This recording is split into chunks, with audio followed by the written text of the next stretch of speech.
Hello, ballers. Welcome to Chesticles. It's been a while. I took the summer off. My name is Jacqueline, and this is Chesticles, Brass Balls Comedy. I call it Chesticles because I have brass balls. And I took a little break for the summer, but I'm back now. And I was thinking of fun summer stories to tell you. And one came to mind, and I'll just jump right into it. So I was like in my early 20s age. And we had a house at the New Jersey shore that I shared with my girlfriends that I'm still very good friends with, the shore house crowd. That's what we call each other. There's about 15 or 16 of us, I think. And so we've been friends for many, many years now. Been through thick and thin together. Very wonderful, incredible, lovely women. And men. There's some men in the crowd. But and then, of course, there's the husbands of the women. But anyway, this was all back when we were single.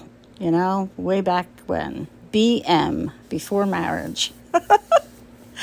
Well, so I was with my friends, and we were at a bar. And my one particular friend and I happened to meet these guys, and we're hanging out with them and, typical, shore house stuff.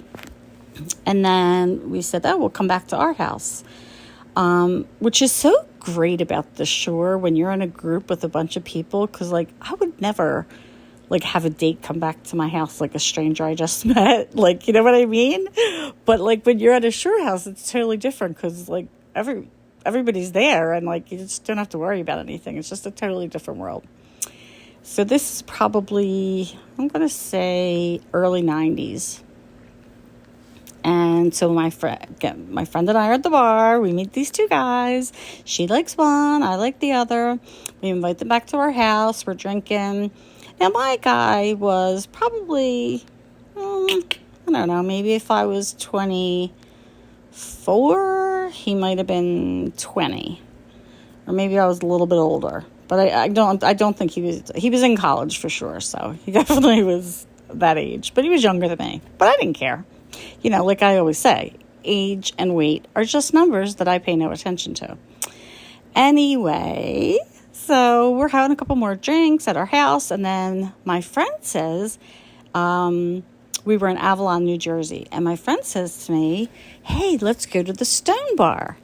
Now, if you're familiar with the Jersey Shore, there's the bars. There's not a million of them. And, we used to go to the Princeton and, a couple other little ones that we went to, Fred's. But I never heard of the Stone Bar. I'm like, what's the Stone Bar? That sounds cool.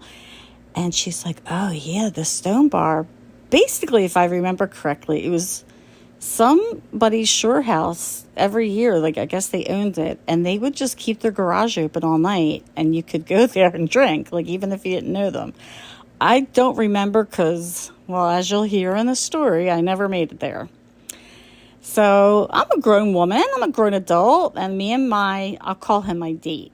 So I'll call him my guy. That sounds better because, it really wasn't a date, but me and my guy are getting ready to leave, and my friend and her guy were getting ready to leave, and we're going to go find this Stone Bar, because that sounds fascinating to me. It's somebody's shore house that they keep the garage open all night, and you just go. I don't know whether, you had to pay or, whatever. It was all, I guess it wasn't legit if they didn't have a liquor license. Honestly, I don't know the whole story. Comment if you do know anything about the Stone Bar in Avalon, New Jersey, because honestly, I never did make it there. But the funny story is, so we're leaving the house, and we all had our bottles of beer in our hands, and because we're going to walk. It's not even 2 blocks supposedly from where we lived or where we rented that summer. So we're getting ready to leave, and we all have our beers, and we're walking over to the Stone Bar. And all of a sudden, we see a police officer coming down the street. So my smart friend, she tosses her beer in the bushes. And so does the guy that she's with. I look at my guy. He looks at me. I'm like, oh, my gosh, we're across the street from our house. We literally just walked out the door. We just crossed the street. And I'm like, I'm not going to toss my beer like I'm a child. I'm not underage drinking or anything. Well, next thing you know, the police officer pulls up, stops his car, gets out. He's like, you're not allowed to drink outside. I said, oh, now I guess I'm sure I knew that, but I was like, come on, like it's probably 1:30 in the morning at this point. And like we were definitely buzzed, but we weren't like, disorderly conduct or anything like that. He said, yeah, you have to come into the station with me. Well, I thought he was kidding. Because, I don't know. For some reason, I just think I wasn't going to ditch my beer in the bushes. But she was smart and she did it. And so did the guy she was with. Me and my guy did not. He took us in the car to the police station. Now, this is not the first time that I've been in a police vehicle. When I was in 6th grade, I got arrested. They didn't put handcuffs on me, but they put me in the van, me and all my 6th grade friends, and they kept us in a holding cell in Northeast Philadelphia, but that's a story for another day. I didn't do anything wrong, but they thought we did, and they took us. If you heard the story on the news, you would just be devastated for us kids. And then on top of all that, everybody's mom came to visit them, but not my mom. She was not having it. But anyway, I digress. So we are like, are you serious, officer? Like, we live right there. Like, we could point to our house. He's like, absolutely, I'm serious. This is called open display. That's the name of the crime we committed. Open display. Which, it's not open display of alcohol. It's literally called open display. So, when I tell people I got arrested for open display, it sounds like I might have just decided to run down the street naked or something, but I assure you that is not what happened. So he puts us both in the back of the police, it was a sedan, and I don't know if you've ever been in the back of a police car, but it is not comfortable. Like, I suppose, obviously, when you watch TV shows and you realize, like, they're not making it cushy back there for you, and I'm sure, people bleeding from fights or sick or whatever, like they need to sterilize that. Well, sterilize is a strong word. Disinfect that thing. So it's basically like, it reminds me of, do you ever see those commercials for those like one-piece showers? That's what it reminds me of, like a one-piece back seat, plastic floor, plastic seat, plastic, and he puts us both in the back. Now remember, I just met this man. Takes us to the police district. As we're pulling away, my friend that I was with yells, how much will her bail be?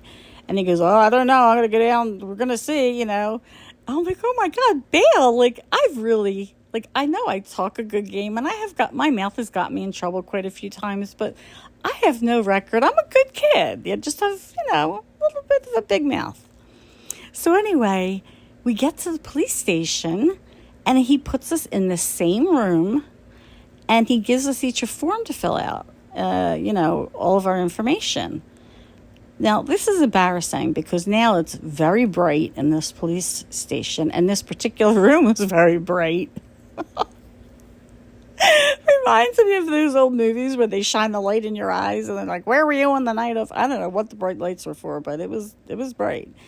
So he gives us each like a pen and paper and tells us, we have to fill out the information. Then he comes back and he says, no, I actually have to ask you these questions. I'm like, oh, no. So then he starts with my friend, my date, my guy, whatever you want to call him. And name, address, phone number, I'm getting all this guy's personal information, which in today's world, they would never do that. I mean, my goodness gracious, with privacy laws now and all that other stuff. But no, they did it back then. And he does the same thing with me. Name, age. Well, now I lied to this guy about my age, so now I yelled at myself. But that's not the worst part, because the next question is height. I'm like, oh no. So I tell him my height, and then he's like, wait, because I knew that because I heard the guy I was with what he was going to be asking.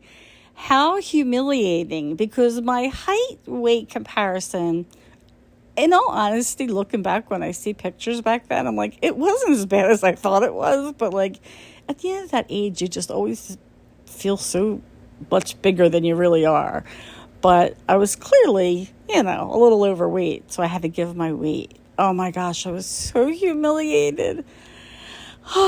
Like, really, you have to, and like right in front, like, why do we both have to be in the same room? Can't we be in separate rooms, Anyway, we weren't even there 10 more minutes, and my friend pulls in. Well, she had actually followed us there, so she was in I guess I'm going to call it the waiting room, but that's not really what it was.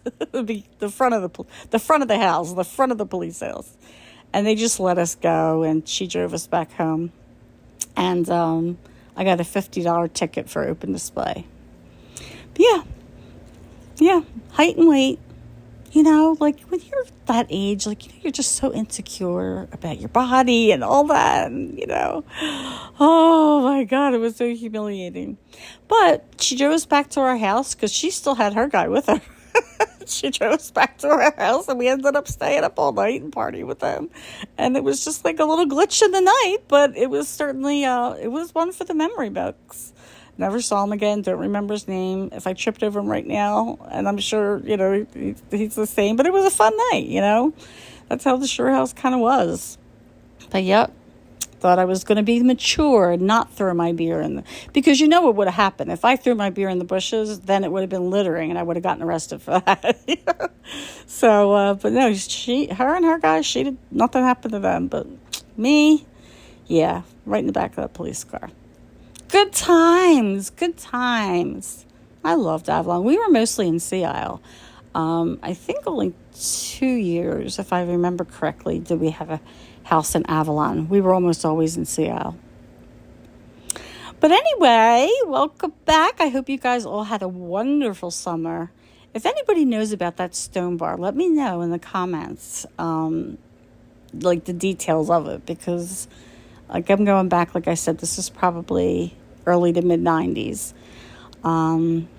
And I'm glad that you guys are here still and listening to my old podcast, and I'm glad to be back. So I look forward to making another one soon. Happy Labor Day. Bye.